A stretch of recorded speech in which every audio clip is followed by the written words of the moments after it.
This is Nick. This is Jack. Welcome back to the funnest place in finance. It is Monday, November 17th, and today's pod is the best one yet. This is a T-Boy. The top 3 pop business news stories you need to know today. Jack, it happened. I heard it. It's real. What happened? Mariah Carey, All I Want for Christmas. Already heard it on the radio this weekend. Dude, we watched all 3 versions of The Grinch this weekend. Besties, add it all up, and yeah, you got to order the gifts today. Jack, 3 stories for today's pod. What do we got on the T-Boy? For our first story, it's the Millennial Cringe stock market. Every brand that millennials love is tanking on Wall Street. Sweetgreen, Warby, Allbirds, all struggling right now because millennials can't afford them. And also because of a triple whammy of costs. For our second story, Doug McMillon is retiring from Walmart after raising worker pay there by 90%. Walmart's gone from corporate villain to corporate hero, from Voldemort to Superman, and it's thanks to their wartime CEO. And our third and final story. 4 of the top apps in the App Store right now are microdrama apps. Mini dramas. What's a microdrama? Yeah. It's 90-second episodes of addictively trashy TV. But besties, if you want to see the ending, you're gonna have to pay $1. Spoiler, the father of the baby is a billionaire werewolf. Classic, Jack. But Yetis, before we hit that wonderful mix of stories. Fantastic mix to kick off the week. No one else is doing that mix. Do you have a buddy who works in tech as an engineer? But do they suddenly look 10 years younger? It could be that they're part of a new trend in Silicon Valley. Mini facelifts for men. That's right. Just like your grandma down in Florida, tech guys in Cali are getting a lift these days. True story sent to us by a listener, Manish Parikh. He found it in the Wall Street Journal. And this story, it's never looked better, baby. Here's the context. The tech industry has a bit of an age complex, a particular phobia for aging. Peter Thiel once said that he would never hire anyone over the age of 30. I guess he wants people with the stamina to work 100-hour work weeks. That's exactly what he's doing, Jack. So there is pressure to look so young, you don't even know what an iPod is. Knowing what Napster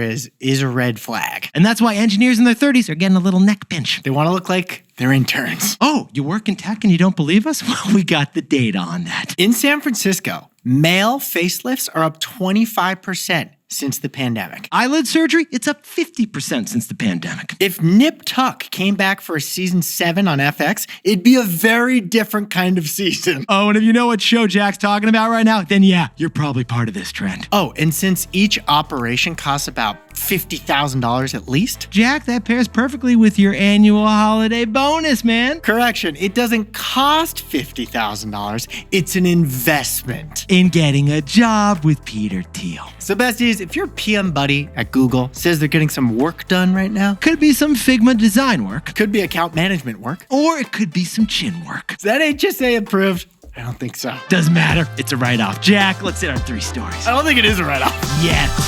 15 years before this song, 2 boys from the Northeast met in the dorm. They had an idea that caused a cultural storm. It's the best one yet, but the best is the norm. Jack, Nick, that's it. I don't even think they need to practice. 50%, that's a fat tip. T-Boy City on your at list. If you know, you know, cause we ready to go. We can't wait no more, so just start the show. Start the show. For our first story, Sweetgreen stock fell to an all-time low last week. This is the slop bowl recession. But there's actually a much bigger story here, because every millennial brand is near an all-time low right now. It's the Millennial Cringe stock market. Yetis, this story kind of begins earlier this month when Jack and I had most of our team with us in San Francisco, and we took them out to the Sweetgreen right down the street in Soma. I love the Sweetgreen product. We've interviewed the co-founder before. The pesto chicken salad is unbelievably delicious and somehow under 700 calories. I'm more of a customizing guy, but I end up with pesto 99% of the time, Jack. But the price for us 4 people was $74. Besties, guac is always extra, but apparently now so are the roasted sunchokes these days. $18.50 per salad. None of us even got protein on top. And that explains Sweetgreen's latest earnings. Sales fell 10% last quarter. Foot traffic at their stores fell 12% last quarter. And the new healthy French fry did not take off. Sweetgreen's got no profit, and they just sold off their robot salad kitchen technology in order to raise cash for the company. And the stock is down 80% this year to an all-time low. Yetis, add it all up and hold the hummus. Sweetgreen is now worth under $1 billion. In this case, We can't use lift as a unit of measurement. Or actually I can, but I have to use fractions. Sweetgreen is worth 1/12 of a lift. Now, Yetis, the term du jour for this situation is the slop bowl recession, which we don't really like that term, right, Jack? I think what's being served in the bowls is delicious and healthy and fresh. I don't know why we call it slop. It's actually pretty organized. Like usually you got the carrots on one side and you got the cabbage on the other side. But it's called the slop bowl recession because it's not just Sweetgreen. Chipotle and Cava are facing the same exact sales shrinkage. But besties, this is actually bigger and wider and goes across industries. It is a phenomenon that we call millennial stock cringe. Brands we love from the past decade are all at all-time lows. All right, Four Eyes, let's start with Warby Parker. The hipster chic eyeglasses icon is down 70% from their all-time high. The only store that rivals Apple in terms of how clean and nice it looks inside. It is very eat-off-of-itable. Allbirds, once worth $2 billion. Their shoes were in the closet of every CEO in San Francisco. But Allbirds stock is down 99%. The whole company is worth just $43 million. Mark Zuckerberg pays some engineers more than that company's worth. True story. Casper Mattress. They woke up to this trend years ago. They went private. You can't even buy the stock these days. It's not just direct-to-consumer companies, though. Basically, if any brand bought an ad in the New York City subway in 2015 and hyped themselves as organic and used very clean branding, well, now their stock is down near an all-time low. And no amount of curried cauliflower can fix it. And the reason is our takeaway. So, Jack, what's the takeaway for all our buddies looking at the millennial cringe stock market? This isn't a triple play. It's the triple pain. Yetis, all these companies in all these different industries have been hit with the same triple whammy of pains. All of these companies offered artificially low prices at first because they were subsidized by venture capital. True. But after the IPO, the subsidies went away and they had to raise prices. All these companies faced general inflation the last few years, so they had to raise prices even more. And all these companies' millennial customers are now facing job stagnation, so they can't pay as much and are trading down to cheaper options. Add it all up, besties, and prices pop from harvest bowls to eyeglasses to wool sneakers. But the millennials who used to buy them might have kids now and are saving money instead. Oh, and the dinks out there, they have jobs to worry about and debt, so they got to pass on that extra guac order. We're rooting for them, but the timing is tough right now. Millennial stocks are facing the triple pain. For our second story, Walmart's CEO turned the company from villain to hero, from Voldemort to Spiderman. He fought back Amazon and he defeated Target. But now he's retiring, so we're looking at his most strategic move, the 90% pay raise across the company. Jack, let's start with some historical context, the era of retail warfare. Tell me about it. In 2014, Walmart had just fallen out of the top 10 list of most valuable companies in America for the first time in 13 years. Funny timing, Jack, because guess who joined the top 10 list that same year? Amazon. Amazon. A weapon of mass commercial destruction. Besties, Walmart, just like Circuit City and Radio Shack, was doomed because of e-commerce. And on Walmart's physical flank was Target, the high-end Walmart. Basically, Walmart customers were defecting over to Target. Or they were defecting over to Amazon. So when Doug McMillon took over as CEO that year, he was a wartime CEO. And last week, when Doug retired, he retired with the highest valor. Because Walmart stock has shockingly quadrupled in his 11 years to a new all-time high. Sit down, stand up, and ask for help in aisle 6. Yetis, the data is clear. The data is clear that Walmart is back and better than ever. It's the biggest grocer in America. It's the biggest retailer on earth. It's the biggest, but anecdotes also prove Walmart's glow up. Because 10 years ago, a millennial wouldn't get caught dead shopping at Walmart. Millennial Millie, are you kidding me? Today, though, Walmart's kind of a cool place to shop. Just like Costco, people are humble bragging about the money they saved by shopping at Walmart. Oh, I'm sorry, you paid full price for Lulu? I got these dupes I'm wearing right now over at Walmart in aisle 6. Walmart's also become an economic melting pot.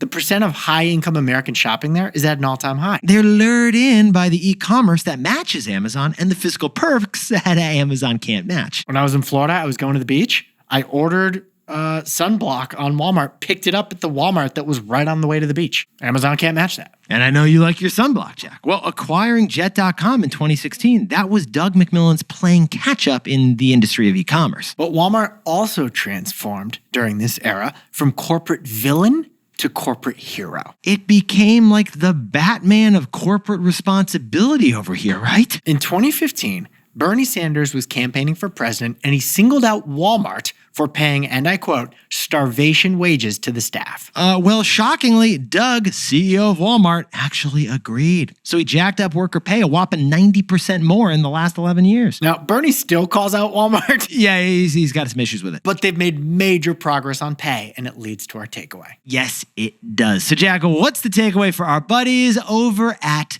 Walmart? Macmillan's Walmart turnaround lesson: pay more, perform better.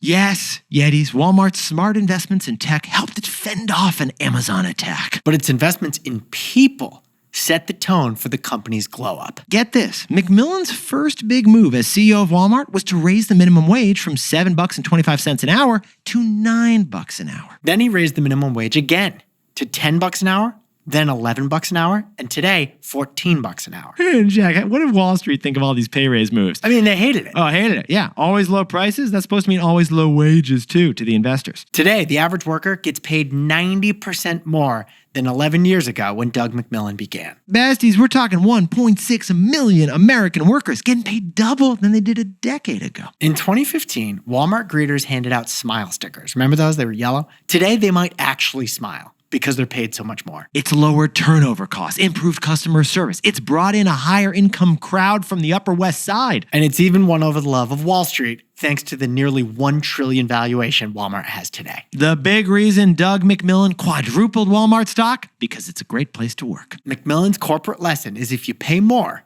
they'll perform better. Hey Yetis, if you're a bestie, take a sec and hit that subscribe button. And like this video while you're at it. If you leave a comment, by the way, we'll read it.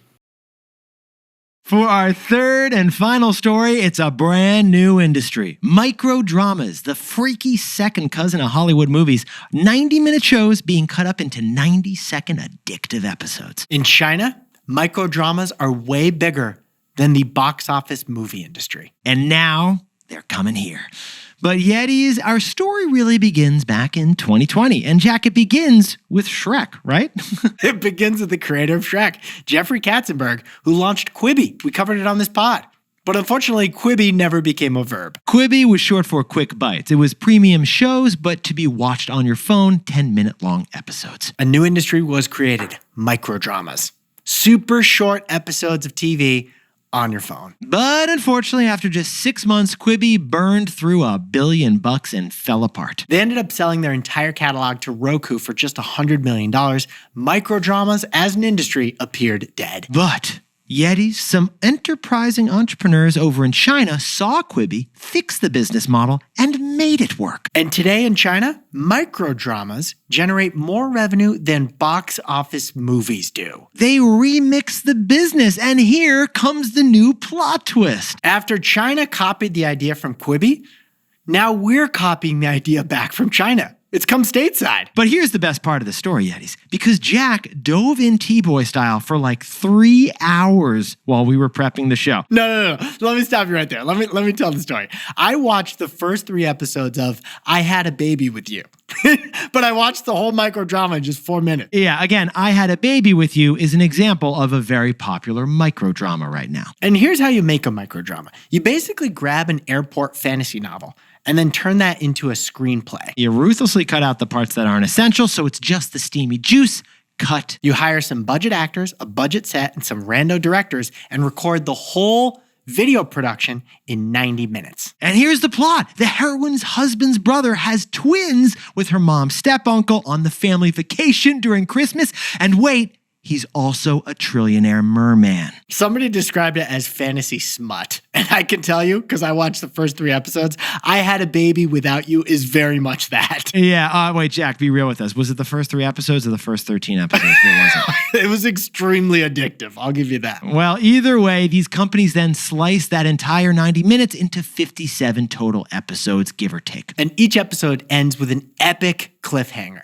It's the digital equivalent of a page turner. But Yetis, here's the catch and the profit puppy. To turn the page, you have to watch an ad or pay some money. Boom, there's your industry. Quibi had the right product, but the wrong business model. Instead of a monthly subscription of $10 a month, do the freemium model. Let people consume it for free with ads or pay to skip the ads. Oh, and if they want to find out if the merman trillionaire ends up with his ex-wife's cousin, they're gonna have to pay an extra 10 cents. Quibi also should have made the episodes shorter, like these microdramas do. Not 10 minutes per episode, 90 seconds per episode. But the microdramas did it. And Jack, what's the result? A $7 billion a year industry in China. That's what microdramas is.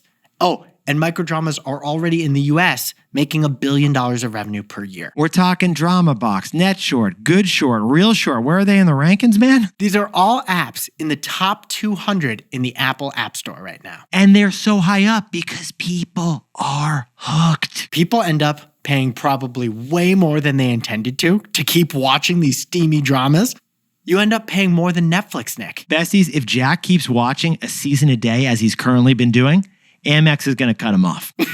But seriously, it adds up to more than a Netflix subscription. So Jack, what's the takeaway for our buddies over in the microdramas? When you unlock micropayments, you unlock micro industries. Yetis, have you ever hit a news article paywall and wished you could just buy that one article, not like the whole newspaper subscription? Not the whole month? Well, in China, you can, because micropayments are commonplace there. With micropayments, with one quick tap to pay $1, digital commerce can happen at a smaller scale. Like microdramas.